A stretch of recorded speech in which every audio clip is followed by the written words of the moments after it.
በተጠናቀቀው 2018 በጀት ዓመት በአምራች ኢንተርፕራይዞች ለ270,548 ዜጎች የሥራ ዕድል ተፈጥሯል አለ የኢትዮጵያ ኢንተርፕራይዝ ልማት። የተቋሙ ሕዝብ ግንኙነትና ኮሚኒኬሽን ሥራ አስፈጻሚ አቶ ሮቤል አህመድ አዳዲስ ኢንተርፕራይዞች እንዲቋቋሙና ነባሮች እንዲጠናከሩ በትኩረት መሰራቱን የገለጹት በበጀት ዓመቱ 4233 አዳዲስ አነስተኛና መካከለኛ አምራች ኢንተርፕራይዞች የተቋቋሙ ሲሆን 16998 አምራች ኢንተርፕራይዞችን ደግሞ ማጠናከር ተችሏል።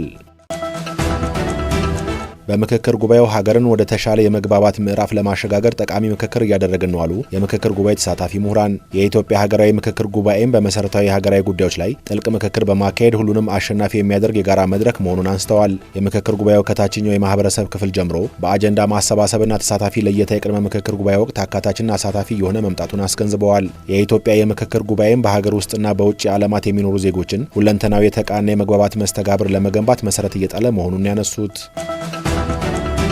ኢትዮጵያ ቀጠናዊ ትስስርና አህጉራዊ ኢኮኖሚ ውህደትን በማፋጠን ለአፍሪካ የጋራ ብልጽግና ጠንካራ መሰረት እየጣለች ነው አሉ በኢትዮጵያ የዛምቢያ አምባሳደር አልበርት ሙቻንግ። አምባሳደሩ እንዳሉት በዛምቢያና በኢትዮጵያ መካከል ያለው የዲፕሎማሲ ወዳጅነት በንግድና ኢንቨስትመንት ትብብር ዘርፍ እየተጠናከረ ነው። ኢትዮጵያ በቀጠናው የኤሌክትሪክ ኃይል አቅርቦት፣ በመሰረተ ልማት ትስስር፣ በንግድና ኢንቨስትመንት ትብብር መስኮች የፈጠረችው የልማት አቅም ተምሳሌታዊ መሆኑን አብራርተዋል።